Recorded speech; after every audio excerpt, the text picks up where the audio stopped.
एक छोटे से गांव रामपुर में हरिराम नाम का एक किसान रहता था। उसका जीवन बहुत साधारण था। मिट्टी का छोटा सा घर, सामने एक नीम का पेड़, आंगन में बंधी 2 गायें और पीछे थोड़ी सी खेती। बस यही उसकी दुनिया थी।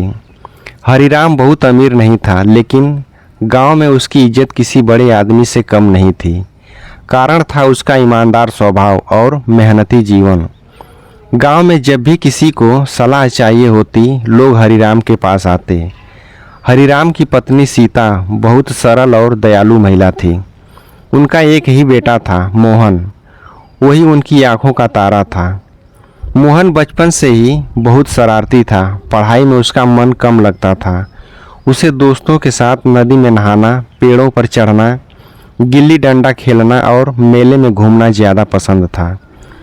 जब भी सीता उसे पढ़ने को कहती, वह बहाना बना देता, अम्मा अभी खेलने दो, पढ़ाई तो बाद में भी हो जाएगी।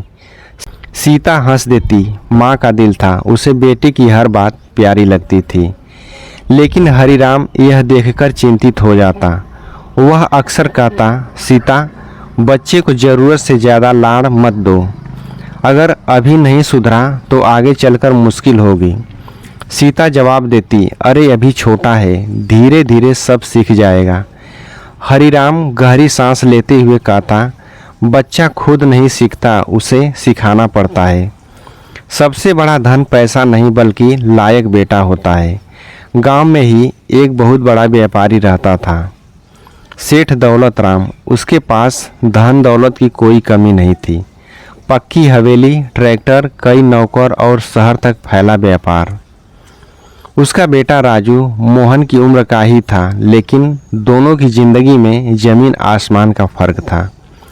राजू हर दिन नए कपड़े पहनता, महंगी बाइक पर घूमता और दोस्तों के साथ दिन भर मौज मस्ती करता। सेठ दौलत राम अपने बेटे को कभी किसी बात के लिए नहीं रोकता था। वह गर्व से कहता, मेरा बेटा राजा की तरह जिएगा। मैंने इतना पैसा कमाया है कि उसे ज़िंदगी भर काम करने की ज़रूरत नहीं पड़ेगी। गांव के कई लोग सेठ की बात सुनकर प्रभावित हो जाते। मोहन भी जब राजू को देखता तो उसके मन में ईर्ष्या होती। एक दिन उसने पिता से कहा, बाबा आप भी मुझे थोड़ा आराम से जीने दो। राजू को देखो कितना मज़े में रहता है। उसके पास मोबाइल है, बाइक है, अच्छे कपड़े हैं और मैं दिन भर खेत में पसीना बहाता रहता हूँ।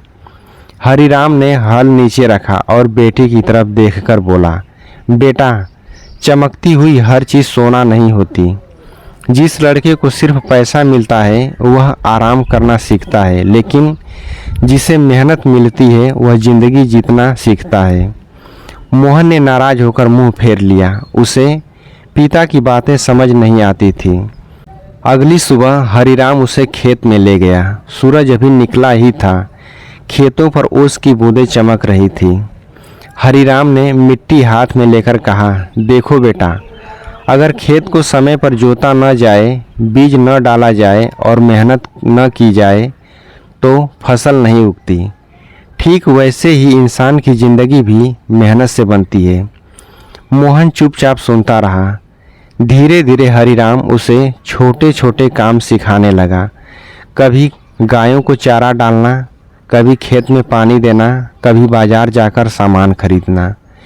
मोहन कई बार झुंझला जाता, लेकिन हरिराम हमेशा एक ही बात कहता, काम करने वाला इंसान कभी भूखा नहीं मरता। समय गुजरता गया। मोहन अब किशोर हो चुका था। एक दिन गांव के स्कूल में परीक्षा का परिणाम आया। मोहन पास तो हो गया, लेकिन बहुत कम नंबरों से। घर आकर उसने रिपोर्ट कार्ड छिपा दिया, लेकिन हरिराम को पता चल गया। उस रात उसने मोहन को अपने पास बैठाया और प्यार से पूछा, बेटा तुम जिंदगी में क्या बनाना चाहते हो? मोहन ने धीरे से कहा, पता नहीं। हरिराम मुस्कुराया। यही सबसे बड़ी परेशानी है।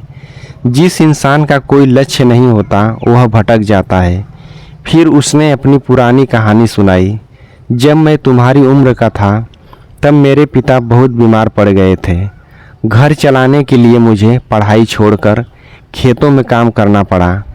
उस दिन मैंने ठान लिया था कि मेरा बेटा पढ़ेगा और बड़ा आदमी बनेगा। मोहन पहली बार पिता की आंखों में दर्द देख रहा था।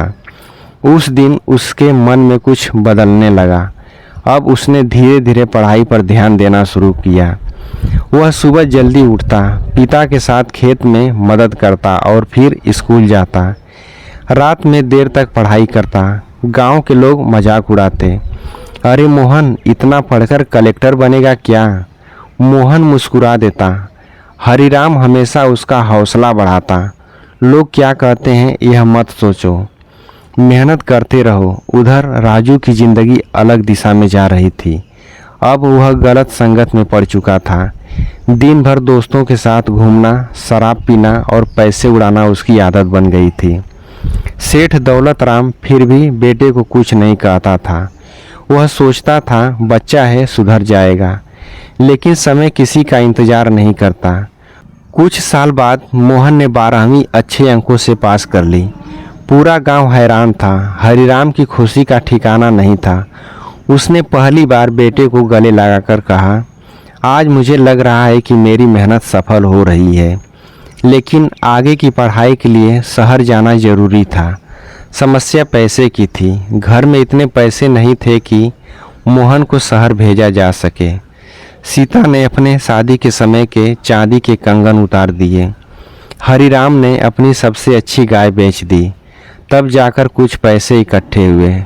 जिस दिन मोहन शहर जाने लगा, सीता रोने लगी। हरिराम ने बेटे के कंधे पर हाथ रखकर कहा, बेटा मेरे पास तुम्हें देने के लिए धन नहीं है, लेकिन मैंने तुम्हें मेहनत करना सिखाया है। यही तुम्हारी सबसे बड़ी पूंजी है। मोहन की आंखें भर आई। शहर की ज़िंदगी आसान नहीं थी। वहाँ बड़े बड़े कॉलेज, अमीर छात्र और महंगी ज़िंदगी थी। मोहन एक छोटे से कमरे में रहता था। कई बार पैसे बचाने के लिए वह सिर्फ चाय और रोटी खाकर दिन निकाल देता। वह दिन में कॉलेज जाता और शाम को एक दुकान पर काम करता। रात को देर तक पढ़ाई करता। कई बार थक कर उसकी आंखों से आंसू निकल आते। उसे गांव, माँ और पिता की याद आती, लेकिन हर बार उसे पिता की आवाज़ सुनाई देती। मेहनत करने वाला इंसान कभी हारता नहीं। धीरे धीरे उसकी मेहनत रंग लाने लगी। कॉलेज में वह अच्छे छात्रों में गिना जाने लगा। एक दिन उसके प्रोफेसर ने कहा, मोहन तुम में बहुत क्षमता है। अगर ऐसे ही मेहनत करते रहे तो बहुत आगे जाओगे। यह सुनकर उसके अंदर नया आत्मविश्वास जाग उठा। उसने प्रतियोगी परीक्षा की तैयारी शुरू कर दी। दिन रात मेहनत की। उधर गांव में हरिराम और सीता उसके लिए दुआ करते रहते। दूसरी तरफ राजू की हालत बिगड़ती जा रही थी। उसने पिता के व्यापार में भी नुकसान करा दिया। गलत दोस्तों के चक्कर में उसने बहुत सारा पैसा उड़ा दिया। धीरे धीरे सेठ दौलत राम कर्ज में डूबने लगा। एक दिन बैंक वाले उसकी हवेली तक पहुंच गए। गांव में चर्चा फैल गई कि सेठ का व्यापार खत्म हो गया। अब वही लोग जो पहले उसकी चापलूसी करते थे, उससे दूरी बनाने लगे। सेठ टूट चुका था। उसने बेटे से कहा, राजू अब कुछ काम संभाल लो। लेकिन राजू को कोई काम आता ही नहीं था। न उसे मेहनत की आदत थी, न जिम्मेदारी उठाने की समझ। कुछ ही महीनों में उनकी हवेली बिक गई। राजू दोस्तों के सामने भी शर्मिंदा रहने लगा। उधर मोहन ने अपनी परीक्षा पास कर ली। वह सरकारी अधिकारी बन गया। जब नियुक्ति पत्र उसके हाथ में आया तो उसकी आंखों से आंसू बह निकले। उसे सबसे पहले अपने पिता का चेहरा याद आया। उसने तुरंत गांव फ़ोन किया, बाबा मैं सफल हो गया। फ़ोन के दूसरी तरफ कुछ पल तक खामोशी रही। फिर हरिराम की थर्राई आवाज़ आई, मुझे पता था बेटा तू ज़रूर सफल होगा। उस दिन पूरे गांव में मिठाई बांटी गई। लोग कहते थे हरिराम गरीब जरूर था, लेकिन उसने अपने बेटे को असली धन दिया। कुछ समय बाद मोहन अधिकारी बनकर गांव लौटा, लेकिन उसके अंदर जरा भी घमंड नहीं था। वह सबसे पहले अपने पुराने स्कूल गया। उसने वहां बच्चों के लिए नई किताबें दिलवाई, स्कूल की मरम्मत करवाई और गरीब छात्रों की मदद शुरू की। गांव के बच्चे अब उसे आदर्श मानने लगे। एक दिन बाजार में हरिराम और सेठ दौलत राम की मुलाकात हुई। सेठ बहुत कमज़ोर और उदास दिख रहा था। उसकी आंखों में पछतावा साफ दिखाई दे रहा था। वह हरिराम के सामने हाथ जोड़कर बोला, भाई, मैंने जिंदगी भर पैसा कमाया लेकिन अपने बेटे को काबिल नहीं बना पाया। आज समझ आया कि सबसे बड़ा धन जायदाद नहीं बल्कि लायक औलाद होती है।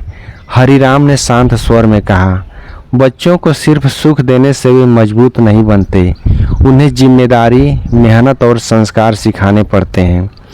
पास खड़ा मोहन यह सब सुन रहा था। उसने आगे बढ़कर सेठ के पैर छुए और बोला, चाचा, अभी भी देर नहीं हुई। इंसान अगर सीखना चाहे तो जिंदगी उसे दूसरा मौका जरूर देती है। राजू भी वहाँ खड़ा था, उसकी आंखों में शर्म थी। उस दिन पहली बार उसे एहसास हुआ कि उसके पिता ने उसे पैसा तो बहुत दिया लेकिन ज़िंदगी जीना नहीं सिखाया। धीरे धीरे उसने मेहनत करना शुरू किया। मोहन ने भी उसकी मदद की। कुछ साल बाद राजू ने एक छोटा सा काम शुरू किया और ईमानदारी से मेहनत करने लगा। अब गांव के लोग बच्चों को समझाते हुए कहते थे, अपने बच्चों के लिए सिर्फ धन मत जोड़ो, उन्हें इतना काबिल बनाओ कि वे खुद अपना भविष्य बना सकें। क्योंकि पैसा खत्म हो सकता है लेकिन मेहनत, संस्कार और काबिलियत कभी खत्म नहीं होती। और हरिराम की यह बात पूरे गांव में मशहूर हो गई। सबसे बड़ा धन बैंक का पैसा नहीं बल्कि लायक बेटा होता है। तो दोस्तों, ये कहानी कैसी लगी? अगर कहानी पसंद आई हो तो वीडियो को लाइक, कमेंट और चैनल को सब्सक्राइब ज़रूर करें। मिलते हैं अगली वीडियो में। धन्यवाद।